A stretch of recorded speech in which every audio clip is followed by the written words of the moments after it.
रेहान से मेरी मुलाकात एक सफ़र के दौरान हुई थी। बातों ही बातों में जिक्र औरत ज़ात का आया था और फिर बात उसकी चालाकी, मकारी और बेवफाई तक पहुंची थी। मेरा ये कहना था कि हर औरत एक जैसी नहीं होती। खराबी तो मर्द या औरत किसी में भी हो सकती है। किस्सा मुख्तसर। रेहान ने औरत ज़ात के हवाले से अपने ज़ाती तजर्बे पर बनी एक कहानी मुझे सुनाई थी, जो मैं उसकी ज़ुबानी आपके लिए पेश कर रहा हूँ। और हाँ, इस कहानी को सुनने के बाद भी मैं अपनी इस बात पर कायम हूँ कि हर औरत एक जैसी नहीं होती। खराबी तो मर्द हो या औरत हो, किसी में भी हो सकती है। मेरी इस कहानी का आगाज़ उस वक्त हुआ जब मैं अपने वालिद के साथ ईंटों के एक भट्टे पर काम करता था।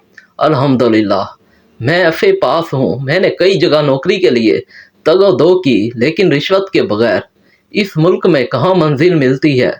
गरीब आदमी के पास रिश्वत के लिए पैसे कहाँ। कुल पाकिस्तान में बेचारे डबल एमए के फजूल खाक छानते फिरते हैं। टैलेंट की नहीं, सिर्फ सिफारिश और रिश्वत की चलती है। डिग्रियां टके टके में मिल सकती हैं, लेकिन रोज़गार नहीं मिलता। इसे शायद हुकूमत वक्त से कई शिकवे थे। वो अपने दिल की भड़ास निकाल रहा था। खैर, काम मुश्किल ज़रूर था, लेकिन मुआवजे के तौर पर मुझे अच्छी खासी रकम मिल जाती थी, जो कि घर और पापी पेट को भरने के लिए काफ़ी और शाफी थी। हमारा काम कच्ची ईंटें बनाना था। माहाना तनख्वाह की क्या ज़रूरत, रोज़ाना के हिसाब से मजदूरी मिलती थी। इसके अलावा और भी कई लोग इस पेशे से वाबस्ता थे। दिन अच्छे गुजर रहे थे। चंद दिन बाद कुछ मज़ीद लोग काम की गर्ज से आए। ये एक मुकम्मल फैमिली थी, जिसमें एक 17 साला बेटी सीरत, एक नाबालिग बेटा खावर, खावंद करीम और बीवी फौजिया शामिल थीं। लड़की बालिग और पुरकशिश थी। रफ्ता रफ्ता रस्मी अलैक सलैक हुई तो उन्होंने एक दुख भरी कहानी सुना डाली कि कभी हमारा भी अपना एक घर था, खुशहाल जिंदगी थी, लेकिन खानदान वालों ने महज जायदाद के लालच में हमें बेघर कर दिया और अब अपनों के साथ बगावत करने की हिम्मत तो थी नहीं। सो सब्र किया और यूं हम ठोकरें खाते खाते यहाँ आ गए हैं। कहानी वाकई दर्दनाक थी। वहाँ पर मौजूद सब लोगों ने रहम दिली और जिंदा दिली दिखाई और उन्हें एक आसान काम पर लगा दिया गया। नाइंसाफ़ी हमेशा अपने ही करते हैं। सबकी ज़ुबान पर बस यही जुमले थे। मालिक भुट्टा सेठ खालिद ने भी उससे खूब ताउन किया और वो सबके नूरे नज़र बन गए। वक्त गुजरता गया और उस लड़की सीरत ने मुझे अपने प्यार के जाल में फंसा लिया। वैसे इस काम में पहल मैंने ही की थी। बहाने बहाने से बात करने के तरीके और चोर नज़रों को जो कि हर वक्त उस पर नज़र रखती थी, वो मफहूम समझ चुकी थी। उसने भी जब देखा कि मैं उसमें दिलचस्पी लेता हूँ, तो उसने भी मुझे राह दिखा दी और मैं बिना मुड़े उस पर चलता गया। कच्चा ज़हन था। मैंने उसे अपने बारे में सब कुछ बता दिया था कि वालिदैन का इकलौता बेटा होने का एजाज़ हासिल है, 2 बहनें हैं, खुदा का दिया सब कुछ है, इस काम से भी अच्छे खासे पैसे मिल जाते हैं, वगैरह वगैरह। उसने खुद तक पहुंचने की राह दिखा दी थी।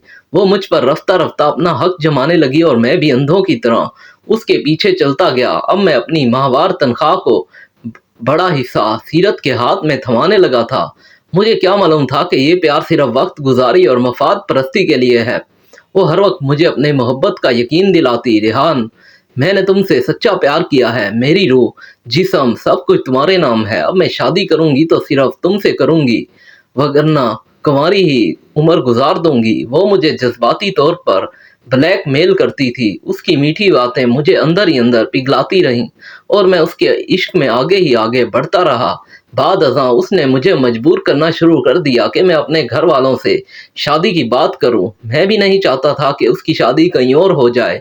मैं अपनी मासूम मोहब्बत को दुनिया की नज़रों से बचाते हुए अनजान अनाड़ी की तरह उसकी हाँ में हाँ मिलाता रहा और फिर काफ़ी जतन के बाद मैं अपने घर वालों को इस शादी पर आमादा कर पाया। बाद में जब ये खुशखबरी सीरत के कानों तक पहुंची तो वो बहुत खुश हुई। चुनांचे एक दिन मेरे अम्मी अब्बू के घर रिश्ते की बात करने चले गए। घर क्या था, 2 कच्चे कमरे थे, जिनमें से एक को बैठक और दूसरे को कमरे का नाम दिया जा सकता था। इसमें भी बहुत सा पुराना सामान जो कि अब किसी काम का नहीं था, ठूंसा पड़ा था। खैर, जब शादी की बात की गई तो वो बोले, देखिए, हमें हमारी बेटी की खुशी ही अजीज है। अगर वो आपके बेटे के साथ खुश है तो हमें भला क्या एतराज़ हो सकता है। लेकिन बात करते करते उन्होंने जुमला अधूरा छोड़ दिया था। लेकिन क्या घर वालों के चेहरे पर तजस्सुस और सवाल था। वो तो पहले ही इस शादी के लिए राजी नहीं थे। वो तो मेरी जिद और कुछ गलत कर बैठने की धमकी ने उन्हें मजबूर किया था। हमारे पास जहेज में देने के लिए कुछ नहीं है। आप हमारी खस्ता हाली देख रहे हैं। जहेज का कार्य खैर भी आपको ही करना होगा। यूं समझे आपके जिम्मे है। देखिए, सामान आपका ही है और आपका ही होगा, लेकिन कुछ दिन हमारे घर रह कर जाएगा ताकि मोहल्ले वालों में हमारी नाक बची रहे। मेरे अम्मी अब्बू ने महज मेरी खुशी में उनकी ये शर्त भी मान ली और यूं हमारी शादी का दिन मुकर्रर हो गया। मुझे लगा जैसे मुझे मेरी मंजिल मिलने वाली हो, लेकिन किस्मत को कुछ और ही मंजूर था। निकाह के दिन जब सारे रिश्तेदार और दोस्त बारात के जाने की तैयारियां कर रहे थे तो उन्होंने फौरन फोन करके मजीद शर्त लगा दी कि खानदान के चंद अफराद ही आए। हम बारात के खाने का खर्चा बर्दाश्त नहीं कर सकते। अब हम कर भी क्या सकते थे, लिहाजा हमें उनकी बात माननी पड़ी। बारात के खाने का खर्च भी अब्बू ने खुद ही उठाया। 4-5 लाख सामान, कुछ नकदी और 2 तोला सोना हमने पहले ही उनके घर रखवा दिया था। बकौल उनकी इज्जत रखने के लिए ये शादी हमें महंगी पड़ी थी।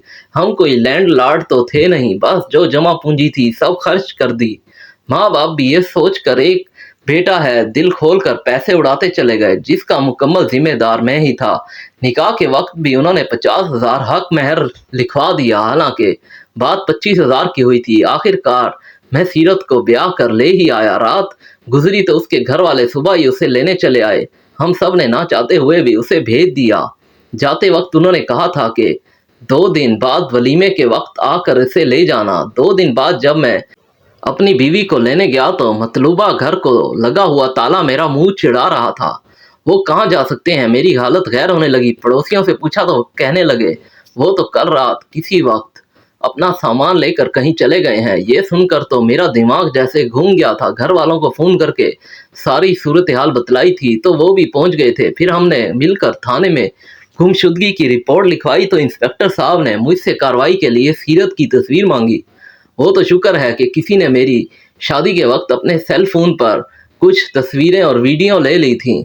हमने जब वो तस्वीरें उन्हें दिखाई तो वो देखते ही काफ़ी देर तक हंसते रहे और मैं हैरान उनका मुंह तकता रहा। मेरे घर वालों की हालत भी मुख्तलिफ नहीं थी। बाल आखिर हमारी रोहानसी देखकर कुछ संजीदा हुए और हंसी पर काबू पाते हुए बोले थे, वो लोग आपको बेवकूफ़ बना गए हैं। आप जिस लड़की को अपनी बीवी सीरत बता रहे हैं वो दरअसल सोनिया बीबी है। लड़कों को झांसा देकर और उनसे झूठा ब्याह रचा के और उनका सारा माल लेकर रफू चक्कर हो जाती है। पहले भी ये खातून ऐसे ही दर्जनों केसों में हमें मतलूब है। ये और उसके घर वाले हर वारदात मुख्तलिफ शहरों में नाम बदल कर करते हैं और काम पूरा होते ही नई शनाख्त बना लेते हैं और दीगर अफराद इसके हकीकी माँ बाप और भाई नहीं बल्कि इसके गैंग का हिस्सा हैं। मेरे घर वाले जैसे वहीं पर ढह गए। उन्होंने हमें बकरा बनाकर हमारा सब कुछ हथिया लिया था।